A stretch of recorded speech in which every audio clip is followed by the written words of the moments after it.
할렐루야. 하나님께서는 하나님의 백성을 절대 버리지 않으심을 믿으십니까? 아멘. 저도 믿습니다.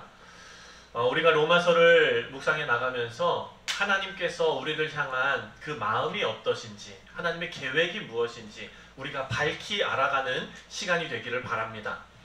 2007년이었던 것으로 제가 기억합니다. 2007년도 초겨울 날이었어요. 굉장히 쌀쌀한 날씨였던 것으로 기억하는데, 제가 예전에 사역하던 교회에 중고등부 학생들을 밴에 태우고 그 맨하탄 할렘으로 갔습니다. 노숙자 사역을 위해서 우리 아이들과 미리 양말을 많이 사가지고 다 양말을 싸고 선물을 만들고 캔 푸드, 그 캔에 들어있는 그 음식도 싸고 생필품 같은 것도 싸고 해가지고 이렇게 구리백을 만들어서 하나씩 기도하면서 우리가 준비해서 이제 노숙자 사역을 할렘으로 떠난 거예요.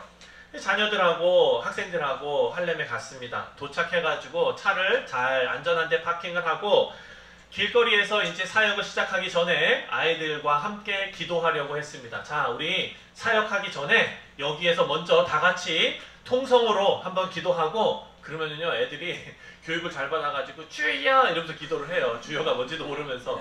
재밌죠? 어쨌든 그래서 사역하기 전에 같이 기도하고 사역하자 했어요. 그랬더니 어떤 한 중학생 학생이 그렇게 남들 다 보는 데서 길거리에서 대놓고 기도하는 게 좀 창피했는지 싫었나 봐요.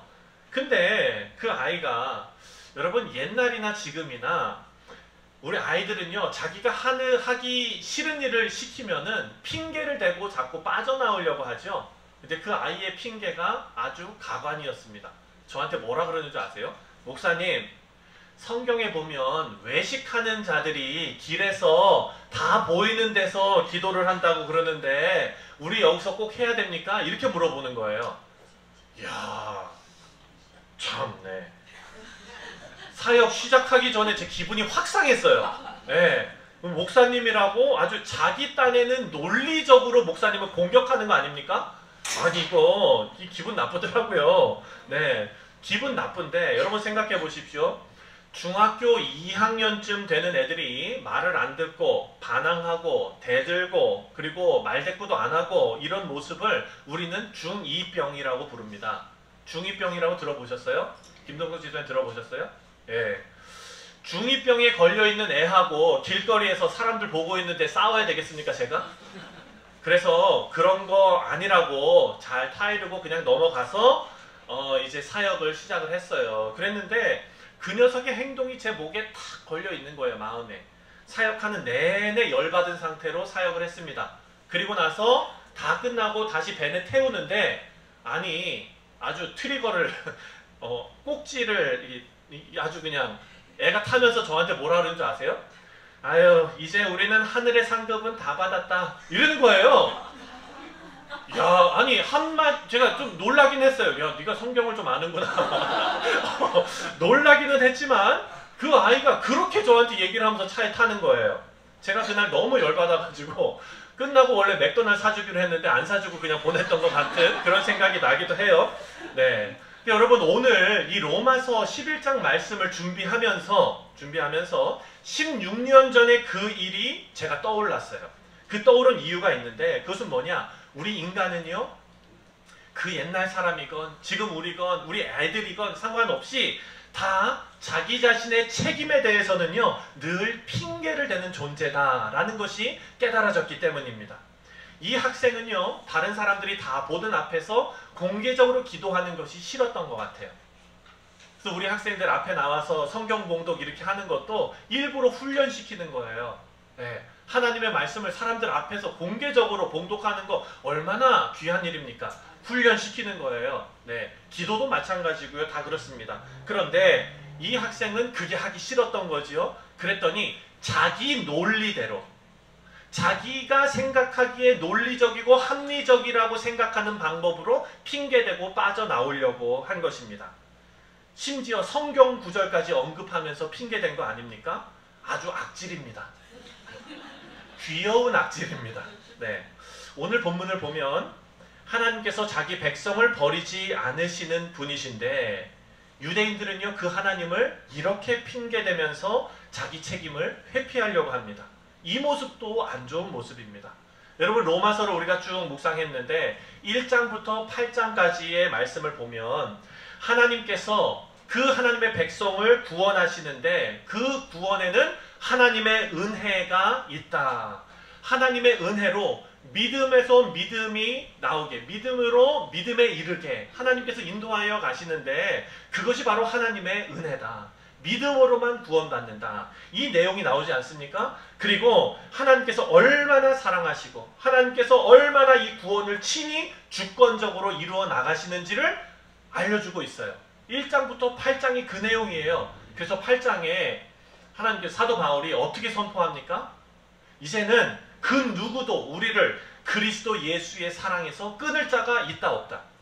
끊을 자가 없느니라. 환난이나 뭐 적신이나 칼이랴 모든 것이 우리를 그리스도의 사랑에서 끊어낼 수 없다. 이렇게 강조하지 않습니까?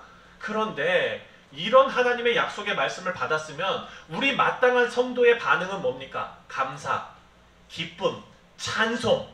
오늘 우리 찬양대 찬양팀 찬송하는 것처럼 그 찬송이 터져 나와야 되는데 이스라엘의 반응은 중2병 걸린 학생의 반응이었어요. 이들의 반응이 어땠는 줄 아십니까? 누구도 우리를 향한 하나님의 사랑에서 끊을 수 없다고 하셨는데 이스라엘은 그럼 왜 실패했습니까? 이거예요. 이스라엘은 도대체 왜 실패했습니까? 하나님의 사랑에서 끊을 자가 없다면서요. 그런데 왜 우리가 실패했습니까? 이게 이스라엘 백성들의 잘못입니까? 아니면 하나님의 실수입니까? 이런 질문을 하는 거예요. 이게 꼭 뭡니까? 중2병이 걸린 크리스찬들이 하나님 앞에 질문하는 것과 똑같은 것입니다. 그래서 그런 생각을 바로잡기 위해서 사도 바울이 9장 말씀을 쓴 것입니다. 9장에 보면 참된 이스라엘은 혈통으로 얻어지는 것이 아니다.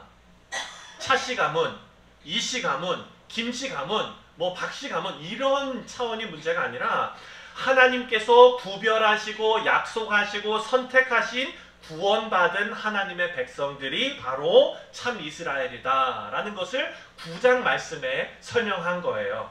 그리고 10장에 들어와서 이스라엘 백성들의 실패를 계속해서 설명하고 있습니다. 이 가운데 이스라엘 백성들은 계속해서 논쟁하지요. 하나님의 주권과 우리의 선택 사이에서 그러면 어떻게 관계가 됩니까? 하나님은 우리를 구원하시기를 원하시는데 왜 그러면 구원 못 받는 사람이 있습니까? 이런 문제예요. 우리 어린아이들하고 얘기를 해보면요 이런 문제로 계속해서 질문합니다. 어떤 질문인 줄 아세요? 목사님, 아담과 하와가 선악과 따먹을 거를 하나님께서 아셨어요? 몰랐어요? 아셨으면 왜 거기다 놔뒀어요? 모르셨으면 하나님이 전지전능하신 분 아니죠? 이런 식으로 물어보는 거예요. 곧단 질문을 저한테. 아주 그냥 곧단 질문을 할 때는 아주 그냥 따끔하게 혼을 내야 되는데 그래도 그런 생각을 하는 거예요. 그게 뭡니까? 바로 중2병 걸린 신앙생활인 거예요. 사랑하는 성도님들, 사실 하나님의 주권과 인간의 책임에 대한 논쟁은요 예전이나 지금이나 계속 있습니다. 무슨 얘기냐? 우리가 하나님의 선택받은 하나님의 백성이다 라는 것, 우리가 태어나기 전부터 하나님은 우리를 선택하셨다 라는 것, 우리가 장로교에서 신앙생활을 하다 보면 예정론이라고 한 번쯤은 들어보셨죠? 네, 그것과 그리고 저는 또 우리 가정은요 다 감리교 집안에서 또 감리교 집안이에요. 감리교에서는 뭐라고 얘기합니까? 인간의 자유의지를 또 더 강조하지 않습니까? 내가 믿어야지. 내가 그 입으로 고백해야지. 사랑하는 성도님들, 성경 보면은요 두 가지가 다 나와요. 그런데 오늘 본문 말씀에 나오는 우리가 또 8장에서도 묵상한 하나님의 주권을 강조하는 그 내용이 하나님께서 언제 주셨는지를 우리가 알아야 된다는 겁니다. 먼저 로마서 8장 28절부터 30절을 함께 읽겠습니다. 시작. 우리가 알거니와 하나님을 사랑하는 자 곧 그 뜻대로 부르심을 입은 자들에게는 모든 것이 합력하여 선을 이루느니라. 하나님이 미리 아신 자들을 또한 그 아들의 형상을 본받게 하기 위하여 미리 정하셨으니 이는 그로 많은 형제 중에서 맏아들이 되게 하려 하심이라. 또 미리 정하신 그들을 또한 부르시고 부르신 그들을 또한 의롭다 하시고 의롭다 하신 그들을 또한 영화롭게 하셨느니라. 아멘. 자, 이 말씀을 보니까 하나님께서 미리 정하셨대요. 하나님께서 부르셨대요. 하나님께서 미리 또 아셨대요. 그리고 미리 또 정하시고 그 뜻대로 부르셨대요. 이거 생각해 보니까 사랑하는 성도님들, 이 말씀을 우리가 잘못 이해하면은요, 전도할 필요 있습니까? 없습니까? 아니, 미리 아시고 미리 부르시고 다 하시면은 우리가 뭐 수고롭게 전도를 합니까? 그리고 하나님께서 미리 다 아시고 예정하시고 작정하셔 놓으셨다면은 사랑하는 성도님들, 연애가 필요합니까? 필요가 없습니까? 네. 우리 사랑하는 우리 청년들 여기 앉아가지고 주님께서 주시는 제 짝이 도대체 언제 오는 겁니까? 막 이러고 안타까워하고 있는데 그 안타까울 필요가 있어요? 없어요? 하나님 다 예정해 놓으셨다면서요. 그러니까 청년들 가운데 기도 제목이 이거였어요. 하나님, 제가 이 자매한테 고백을 해야 됩니까? 말아야 됩니까? 이게 하나님 뜻인지 아닌지 모르는 거예요. 하나님 예정해 놓으신 분이 한 분이 있을 텐데 그 사람을 제가 바라볼 수 있는, 알아볼 수 있는 지혜를 줘. 영안을 뜨게 해주죠. 사랑하는 성도님들, 그래서요, 그 청년은요, 어디에 무슨 뭐 소개팅도 한 번도 안 하고요, 뭐 그냥 데이팅 앱 이런 것도 안 하고요, 골방에 들어가서 기도만 하고 있다가 지금 그렇게 되는 거예요. 근데 사랑하는 성도님, 생각해 보십시오. 오늘 이 본문 말씀, 하나님의 주권으로 모든 것이 이루어진다라는 것이 어차피 구원받을 사람들만 구원받고 어차피 어떤 선택을 하든지 하나님께서 다 미리 다 정해 놓으셨기 때문이다 라고 생각한다면 사랑하는 성도님들, 말씀을 잘못 이해하고 있는 겁니다. 그렇다면 전도할 필요도 없고 연애할 필요도 없어요. 왜냐? 사랑하는 성도님들, 전도를 하는데 하나님께서 만약에 우리가 극단적으로 얘기해서 선택하는 사람들이 이렇게 있고 선택하지 않은 사람들이 있다고 생각하면 선택하지 않은 사람한테 가가지고 내가 괜히 전도했다가 이 사람이 덜컥 예수님 믿으면 어떡할 거예요?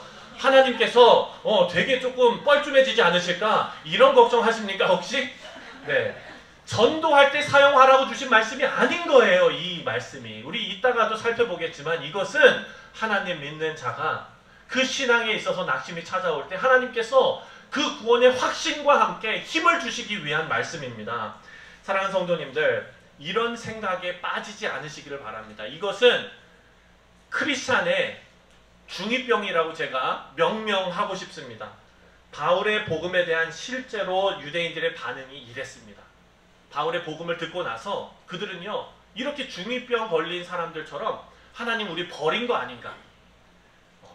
하나님께서 이스라엘 백성들을 부르시고, 근데 우리가 예수님이 만약에 메시아라면 우리는 예수님을 죽였는데 우리 민족이, 그렇다면 우리는 지금 버림받은 것 아닌가? 이렇게 극단적으로 간 겁니다. 언약을 파기하신 것 아닌가? 그랬을 때 사도 바울이 오늘 본문에서 이렇게 강하게 말합니다. 다 같이 읽겠습니다. 시작.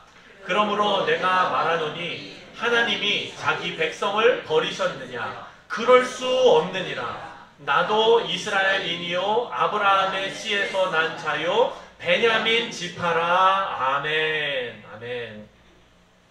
사랑하는 성도님들, 신앙의 중2병에 걸려있는 사람들의 그 특징이 뭐냐? 자기 책임을 회피하는 것입니다. 이것은 마치 자녀들이 자기가 공부 못하는 것이 선천적으로 부모를 닮아서 그렇다라고 자기 책임을 떠넘기는 것과 마찬가지입니다. 내가 수업 시간에 딴짓하고 내가 공부 열심히 하지 않고 학생으로서 내 책임을 다하지 않은 것은 다 잊어버리고 부모에게서 자기네 핑곗거리를 찾는 것, 그것이 바로 잘못된 모습입니다.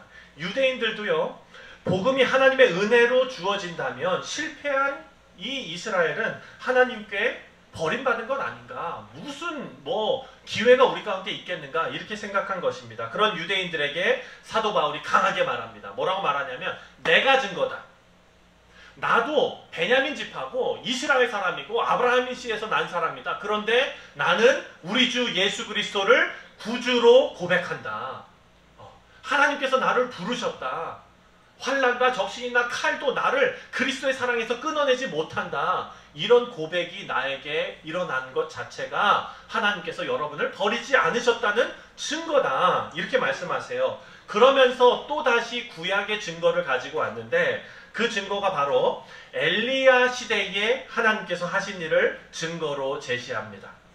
엘리야 시대는 여러분 잘 아시는 대로 북왕조 이스라엘 중에서 아합 왕이 통치하던 시대였어요. 근데 이 아합 왕만큼이나 유명한 왕의 아내가 있었습니다. 왕비, 여왕 누구였죠? 그렇죠. 네. 이 이세벨은요, 사랑하는 성도님들, 남편보다 훨씬 더 악독한 사람이었어요. 그래서 어떤 목사님이 이런 설교를 하시더라고요. 성경에 보면 남편은 뭐라고요? 가정의 뭐예요? 머리. 그렇죠. 그런데 아내가 목이라서 목이 원하는 대로 머리를 다 흔든다고 네. 네. 그렇게 얘기를 하는데 이렇게 웃으시고 공감하시면 안 되는데 네. 어쨌든 그래요. 그런데 꼭 그런 모습이었던 거예요. 왕보다도 이 왕비가 더 악독했습니다. 그런데 이 시대에 하나님께서 엘리야를 부르셨어요. 바알 선지자들과 맞서서 누가 진정한 하나님이신지를 드러내는 갈멜산에서 전투가 있었습니다. 근데 거기에서 하나님의 하나님 되심이 드러났지요. 엘리야는 그때 어떤 마음이었냐면 다 됐다 이제 뭔가 달라지겠지. 이제 뭔가 시작이겠지 이렇게 생각했는데 아니 웬걸 이세벨은 그거보다 더 센 사람이었던 거예요. 안 변해요. 엘리야한테 뭐라 그러니까 내가 반드시 너를 죽이리라. 그 얘기를 듣자마자 엘리야는요 마음이 확 떨어진 거예요. 낙심이 됐어요. 그래서 남쪽으로 도망가는데 그 북이스라엘에서 밑으로 내려가가지고요 거의 시내산 밑에까지 내려간 거예요. 저 시나이 반도 저 밑에까지 도망쳐서 내려갔어요. 야, 도망치는 데는 진짜 대단한 사람이죠. 그 멀리까지 도망쳐 내려간 거예요. 사랑하는 성도님들, 그 다음에 이런 일이 있었을 때 낙심이 됐을 때 그 엘리야 선지자에게 하나님께서 하신 말씀이 바로 오늘 본문 말씀 3절부터 5절입니다. 다 같이 읽겠습니다. 시작. 그들이 주의 선지자들을 죽였으며 주의 제단들을 헐어버렸고 나만 남았는데 내 목숨도 찼나이다 하니 그에게 하신 대답이 무엇이냐? 내가 나를 위하여 바알에게 무릎을 꿇지 아니한 사람 7,000명을 남겨두었다 하셨으니 다시 5절 시작. 그런즉 이와 같이 지금도 은혜로 택하심을 따라 남은 자가 있느니라. 아멘. 사랑하는 성도님들, 제가 이 말씀을 묵상하면서 얼마나 위로가 됐는지 모릅니다. 저는요 이거를 언제 경험했냐면 우리 그 팬데믹 때 경험했어요. 팬데믹이 이제 살짝 끝나갈 때 우리 여러 팬데믹 기간 동안에 얼마나 어려웠습니까? 예배를 마음껏 드리지도 못하고 그리고 신앙생활을 하는데 나만 애쓰는 것 같은 그런 느낌이 너무 많이 드는 거예요. 처음에는 열심으로 했는데 그 열심이 계속해서 멀어지니까 힘들어져요. 그랬는데 이 미국 땅을 바라보면서 이 미국에서 한인교회들만 계속 보고 있으니까 정말 힘들다. 우리 한인들밖에 없나 보다. 이 미국 땅에. 우리가 이렇게 예배 드리고 하나님 붙들고 이 신앙생활 하는데 참 힘들다 이런 생각이 많이 들었었거든요. 근데 제가 우리 아이들을 데리고 그때 에스더 공연을 보러 저기 랭캐스터에 갔어요. 거기 랭캐스터에 가서 이제 팬데믹이 어느 정도 끝나가는 상황에서 그 안에 들어갔는데 여러분 그 극장이 가보신 분 계시죠? 그 극장이 브로드웨이 그 큰 극장의 3배 정도 되는 극장이에요. 거기에 제가 참 은혜가 됐던 게 우리 아이들이 여기에 이제 한 섹션에 착 앉았어요. 그리고 저쪽에 미국의 할머니 할아버지들 머리가 하얗게 새진 할머니 할아버지들이 꽉 차서 앉아 있는 거예요. 그래서 제가 그거를 보면서 되게 조금 어떤 느낌이 들었냐면은 혼자가 아니구나 이런 느낌이 들었어요. 혼자가 아니구나. 근데 지금 이 말씀에 나오는 엘리야가요 마음에 낙심이 있었던 거예요. 나는 혼자인가 보다. 너무 힘들다. 이제 나는 죽나 보다. 그래서 밑으로 도망갔죠. 그 낙심의 순간에 하나님께서 엘리야에게 하신 말씀이 뭐예요? 너가 혼자가 아니다. 내가 택하심으로 부른 자들, 내가 선택해서 불러 모은 자들 7,000명이 아직 있다라는 거예요. 이 얘기는 뭡니까? 뭐가 드러나는 거예요? 하나님의 주권이 드러나는 것 아닙니까? 사랑하는 성도님들, 하나님의 구원의 역사에 충실하게 애쓰며 성실하게 살아도 이세벨 같은 사람들에 의해서 박해를 당합니다. 하지만 그때 하나님께서 은혜로 예비하신 자들을 바알에 무릎 꿇지 않은 자들을 예비해 두신 이 사실을 엘리야에게 알려주시는 겁니다. 그리고 8장 28절에 뭐라고 말합니까? 8장 28절 시작. 우리가 알거니와 하나님을 사랑하는 자 곧 그의 뜻대로 부르심을 입은 자들에게는 모든 것이 합력하여 선을 이루느니라. 아멘. 여러분, 이 말씀을 신앙의 중이병 걸린 성도처럼 해석해서 하나님께서 부르지 아니한 자들, 하나님께서 다 버리신 자들이네, 혹은 하나님께서 부르신 자들은 아무것도 안 해도 되네, 이렇게 받으시면 안 된다는 겁니다. 아시겠습니까, 여러분? 자, 지금 이제 너무 지루해지셨죠? 네. 제가 한 가지 질문을 드릴게요. 여러분은 구원받은 주의 백성인 거 믿으시죠? 네. 자, 그렇다면 다음 주부터 주일 예배를 계속 안 나오신다. 예, 평생 안 나오신다, 이제 앞으로. 그럼 여러분 천국 갑니까? 못 갑니까? 갑니까? 못 갑니까? 갑니다. 예, 갑니다. 당연히 가죠. 우리가 아까 얘기한 것처럼 예수 그리스도의 영이 우리 가운데 들어오시고 하나님께서 주권적으로 우리를 붙잡아 주셨는데 누가 우리를 그 사랑에서 끊습니까? 우리는 여러분 다음 주부터 예배 안 나오셔도 여러분 천국 가요. 그렇다고 진짜로 안 나오신다면, 사랑하는 성도님들, 그렇게 안 나오신다면, 아, 나는 천국 가는 티켓 딱 얻었으니까 이제 예배 안 드려도 되지 뭐, 그래도 되지 뭐, 이거는 무슨 병 걸린 거예요? 그렇죠. 신앙의 중이병이 걸린 거예요. 지금 여기에서. 사랑하는 성도님들, 지금 하나님의 주권에 대한 강조가 나타난 그 사건이 뭔지를 보셔야 돼요. 엘리야 같이 신앙생활을 열심히 하는데도 불구하고 어려움을 당할 때에 우리가 열심히 하나님의 이름을 들고 나아가서 신앙생활을 해 나가는 있는데 그 가운데서도 계속 박해를 받고 힘들 때 하나님께서 우리에게 주시는 말씀이 뭡니까? 내가 너를 지명하여 불렀다. 네. 창세전부터 너를 택정하여 불렀다. 그 사랑에서 놓을 자가 없다. 이것이 우리에게 주시는 하나님의 말씀입니다. 이것이 하나님의 주권이 우리에게 미치는 영향입니다.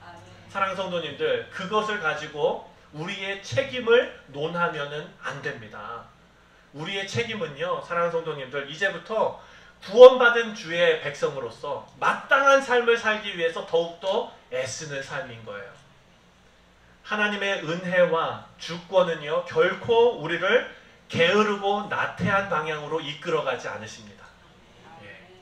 우리의 인생이 하나님의 주권 가운데 구원받았고 은혜로 구원받았고 하나님께서 예비하신 영광의 자리로 이르게 하신다라는 것이 바로 우리 장로교에서 우리가 가르치고 있는 성도의 견인이라는 견인 교리인 거예요.